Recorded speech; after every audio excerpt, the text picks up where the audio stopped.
We here at the Sports History Network proudly partner with 26 podcasts, all revolving around the history of sports. But did you know that many of our hosts were sports history authors way before they started their shows? It's true. We've got Joe Ziemba, host of When Football Was Football, Joe Zagurski, host of Pro Football in the 1970s, Mark Morthier, host of Yesterday's Sports, Tommy Phillips, host of Lombardi Memories, and Scott Adamson, co-host of From the 55-Yard Line. All these authors have many books for you to choose from. To check them out, go to our website at sportshistorynetwork.com/sportshistorybooks. Pick up your copy today. Soundtrack provided by Kevin MacLeod of filmmusic.io. This podcast is part of the Sports History Network, your headquarters for the yesteryear of your favorite sport. You can learn more at sportshistorynetwork.com. I don't know about you, but growing up, whenever any game of any sport would come on, I would watch it. Didn't matter what it was or who was playing, I would watch it. The problem is that there are times when there are no sports on television. When I was growing up, ESPN and the 24-hour sports thing, it wasn't a thing yet. There were no reruns, no internet, and no cell phones, otherwise known as the dark ages of the 1980s. What would you do when there were no sports on TV? Read? Nah. Clean? Get real. We needed sports. People needed sports to stay sane. Enter Nintendo, Sega, Sony, and Microsoft. They realized the need and produced for people like us. Thus, video game sports came into existence. You may wonder what sports games has to do with football being family. Well, I'll tell you. Sports games and family have a very special connection to me and probably to you too. When I started 5th grade, two things happened. First, I came down with mono, which eventually led to chronic fatigue syndrome. I couldn't stay awake or do much without being too tired or weak. Needless to say, it wasn't a good time. But second, I got introduced to Tecmo Bowl on the Nintendo Entertainment System. This game made a bad situation turn into something better. One of the highlights of my week was to go to the movie store on Friday and rent the game for the weekend. I can't tell you how many times I played Tecmo Bowl. The funny thing is, I now own the game for the Wii and the Nintendo Classic, and the codes that worked back then still work today. Later on, I got hooked on Tecmo Bowl Super Bowl. The first game that actually kept up with stats, had a save feature, allowed players to win the MVP. It was usually Christian Okoye, who played for the Chiefs, but you still could win the MVP, and it has an awesome halftime show in the Super Bowl. The Mighty Bomb Jack Show. I played many other football games, 10-yard fight, John Elway football, etc., but none could equal the Tecmo Bowl games. As the gaming systems advanced, so did the football games. When PlayStation 1 was released, I started buying a game called Madden Football. And although it was released earlier in the Sega, I got into it with Madden 2001. Now, I currently own Madden 2001 and 2008 due to the fact that both have Titans players on the cover. Now, if you're like me, this game, along with 2K Sports, allowed you to get closer to the NFL than ever you could before. You could trade players, re-sign or release players, draft, adjust prices for food and drinks in the stadium, move teams. I once moved the Titans to Chicago. I don't recommend that. That was not a good fit. And build new stadiums. It was and still is an amazing way to experience football. And although the newer games have moved away from this formula to a more loot box system, the older games really capture what the average fan wanted from a football game. And although I enjoy the Madden series in franchise mode, I don't feel the same about the online mode. I started playing online a few years ago. And if you haven't played online, let me warn you, there are people out there looking for blood to play against you. They want to go after you with hate in their eyes. In order to make, just listen to this, in order to make your team better, you have to play games for points. and then use those points to buy packs of cards.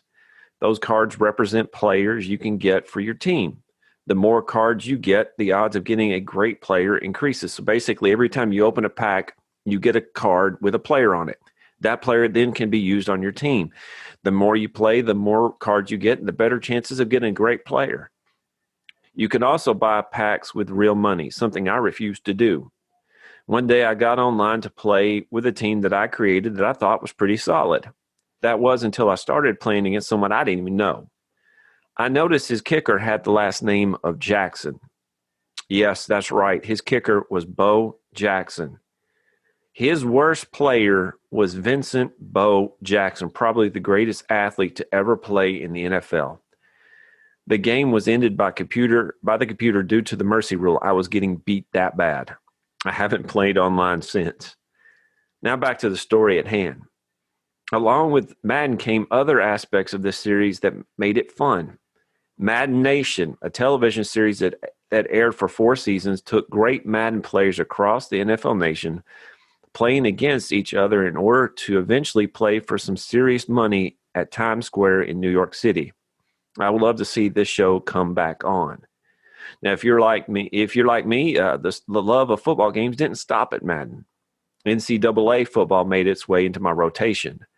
My college friends and I had seasons where we would try to build bad teams into powerhouses.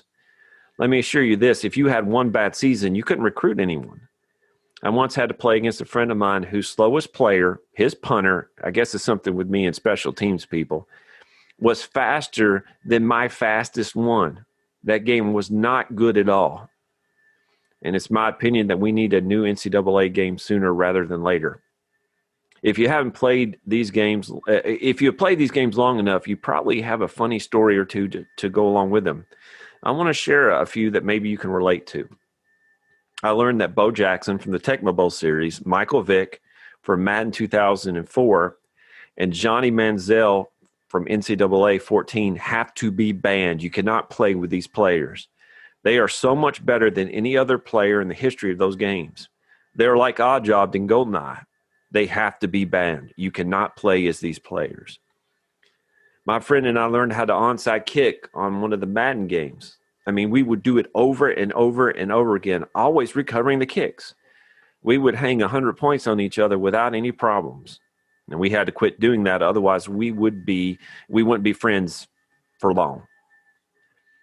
My friends and I played Dynasty mode in NCAA 2000 one year. I picked Purdue and played against a friend of mine in a playoff game. I was losing, so with the clock running down, I started to drive for the go-ahead score. I knew I had to get out of bounds in order to stop the clock. Otherwise, I would lose. I didn't have any more timeouts. So I rolled Drew Brees out to the right in order to run him out of bounds. I thought I had crossed the line of scrimmage, so I pressed A to speed up. I was wrong. When I pressed A, Brees fired the ball on the opposite side of the field. I didn't know where he was throwing the ball. I started to freak out thinking I just threw an interception. All hope was lost until one of my receivers landed under the ball, wide open and free to the end zone for the win. My friends and I call this the immaculate deception. As silly as it may sound, football games to me, and maybe to you as well, play a special part in my childhood, maybe yours as well. Is it a waste of money? Maybe to some, but it is still football. There is no off season for Madden and Tecmo Bowl, and that's what I like about it. Thank you for joining me at the Football is Family podcast. If you want to share what makes football family to you, please message me at Jeremy_McFarland. Thank you very much.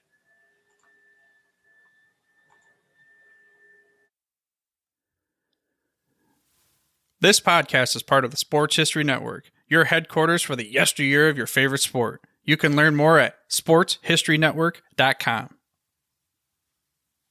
At the Sports History Network, we're all about sports yesteryear, and so we're so pleased to introduce you to Row One, an online memorabilia gallery and shop that brings your sports history to life anywhere. The Row One gallery includes over 5,200 gorgeously reproduced prints of team posters, game program covers, game tickets, advertisements, and more in baseball, pro and college football, pro and college basketball, and more. And any gallery item may be printed in a variety of sizes on wood, metal, canvas, acrylic, or poster paper. And in Row One shop, check out the thousands more of unique items with the retro and historical designs dating back to 1876, including t-shirts, long sleeve shirts, phone cases, mugs, blankets, pillows, towels, and even shower curtains. Go to sportshistorynetwork.com, ROW1, for access to the full Row One catalog and for gallery prints and gift items. Plus, get a 15% discount off all prints on the Row One Pictorium Gallery with coupon code SHN15. Follow the link on the show notes.